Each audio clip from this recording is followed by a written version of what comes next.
Okay, here we go. Fielding position, glove on the ground, go. Good. Quick, quick, quick. Glove stays down, fingers down. Good, fingers down. Go. Good, back flat, stay low.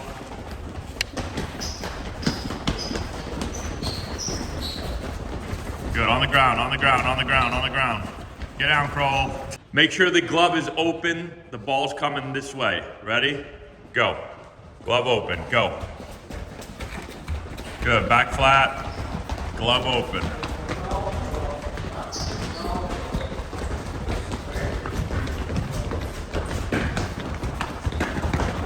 Down, lower, lower, lower, lower. Glove's gotta stay on the ground, ready? Go. Down, down, skim the ground, glove open to the ball.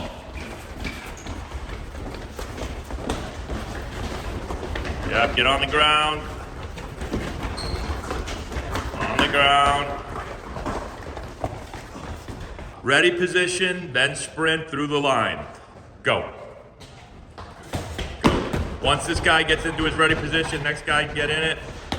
Make sure your thumb's up, chest forward. Butt out. Good, make sure your thumbs are up, everybody. Both feet landing at the same time. A little bit of a hop. This is what I'm seeing. I'm watching the backhand group. I've taught you guys a lot about opening your gloves early, so that's like easy. But one thing I'm seeing when you work through the ball, if the ball's coming this way, my glove has to work back the same way. Did everyone see that? So some guys are getting there, roll the ball this way, and you're coming this way, some are going that way.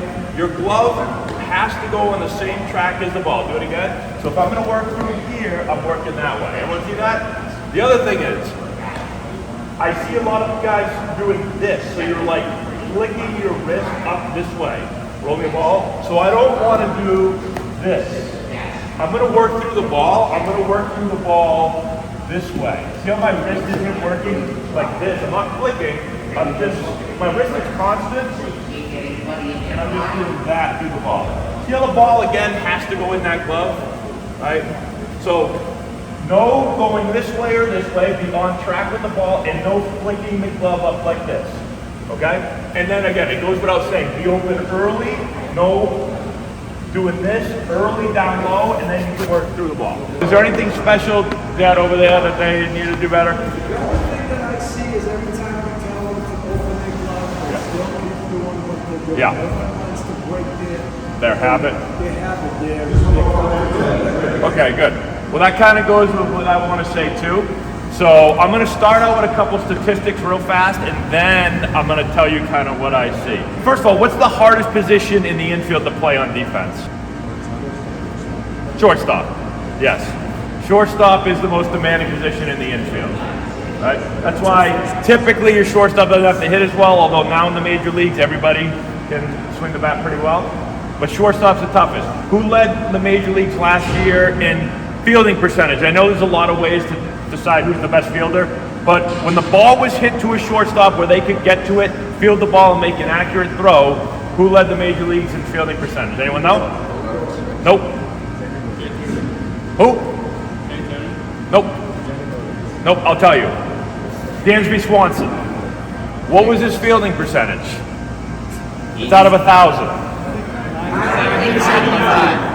986. That means if he fields 1,000 balls in a game, how many does he make the field and the throw on? 986. It means he messed up 14 times out of 1,000. Who was the second best? Francisco Lindor, 985. He made 15 mistakes on 1,000 balls if he were to get hit 1,000 balls. Okay? So that's with a full stadium, a major league hitter pounding the ball down his throat, with a major league runner running, with pressure, and he feels the ball, he's gonna make an accurate throw, and he does it. Out of 1,000 times, he messes up 14. Think about that, okay? How many guys missed more than 14 balls just today? I would say I saw a lot of guys miss a lot of balls, right? Now, You're not Dansby Swanson, you're not Francisco Lindor, I get that. I played with this guy, David. Anyone ever heard of him? He was about G size, and I competed with him at second base for the Padres, and he beat me out the years he was there. I could run faster, I could throw way faster, I could hit the ball further. He played like 12 years in the big leagues. Do you know what his fielding percentage is? I just looked it up. When he played second base during his major league career? 998. That means for 1,000 balls hit at him, he made 2 mistakes a year. I practice with him every day. I don't really ever remember him missing almost any balls, but I do remember one time him missing a ball, and he acted like the world had just ended. He was so mad that he missed the ball in practice. So think about that when you're fielding. I want you to have some self-awareness and think about how many balls today you missed. I know some guys in the backhand group, you were fielding at like a 20% clip. That means out of 1,000 balls, you'd field 200. You'd miss 800. And I'm just talking about fielding. I'm not even talking about throwing it to your target. I wanted to bring all that to your attention because I agree with what my dad just said. He said a lot of you are doing the same thing, and you won't break a habit. So when he says, when you're doing the drill out there, and he says, I want you to set up and have your glove open early, guys still want to flash. So think about what we're telling you. If we're telling you the same thing week after week after week after week, then you've got to work on it. You've got to do it, you've got to trust it, you've got to work on it. We're telling you because there's a reason we're telling you. We're trying to get you to be a better fielder. If you want to field at a higher level, if you want to field on your high school team, if you want to field on your college team, you've got to be able to be a great fielder, right? Like a great fielder. You've got to field, those guys aren't fielding 98%, but they're fielding over 90%, easily over 90%. Make sure you're working on whatever it is we're talking about and doing it. One thing that frustrates me is if I see you the same next week as you were this week, and then the week after that you're the same as the week before, and it just keeps going, and then in a year you're the same player you were today, and in 2 years you're the same player you were today, eventually everyone else is going to pass you. And then you're going to have to go to a new position, or you're just not going to play baseball anymore. Make sense? So make sure that we're working on that. You can't be the same player, even tomorrow. You shouldn't be the same player tomorrow that you were today. You should be making, even if they're small improvements, every day making small incremental improvements. All right? And that takes being open to coaching, listening, trying new things. And just be aware, if you cannot feel the backhand, something should say, I need to practice backhands more. If I'm telling you, hey, you're not getting your back flat on backhands, and you miss 80% of the balls, ding, ding, ding, ding, ding, like something's got to change. I can't just keep doing the same thing over and over again. I always say this, who said about insanity? Was it Albert Einstein? Said the definition of insanity is doing the same thing over and over again and expecting different results. So think about that when you're fielding. If you're doing the same thing over and over again, and you're missing every ball, and you keep doing the same thing over and over again, you think anything different is going to happen? No, you're just going to keep getting the same result. Okay?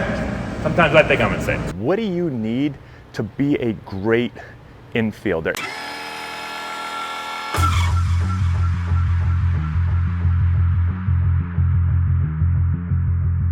Okay, let's talk about the mental game, because this is such an important part of fielding, and a lot of people don't talk about this. If a hitter hits a ball 90 plus miles an hour, the ball's going to travel about 90 feet in a half a second.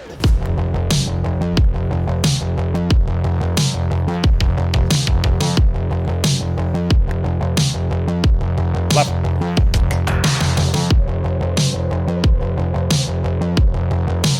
When I catch where my left foot lands, I get to the right, I brace, I go. So I'm gonna bring the ball here as my right foot starts to go to my left.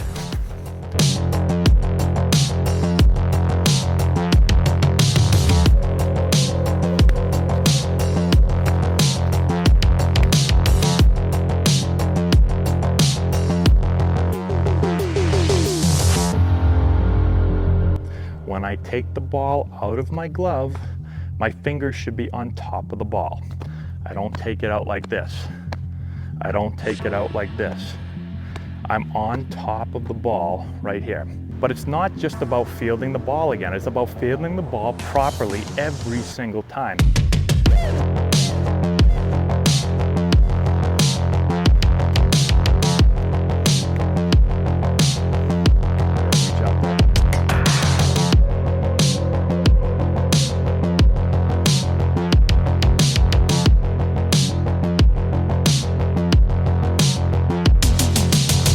you're just gonna wait for your team to practice, you're not gonna be a very good fielder.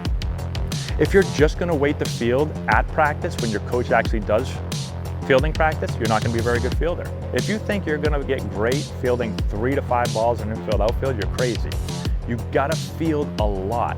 And so you've gotta field before practice, you've gotta field after practice, you've gotta be able to do it on your own. Don't just wait for somebody to say, let's go practice infield. Go grab somebody and say, let's practice infield.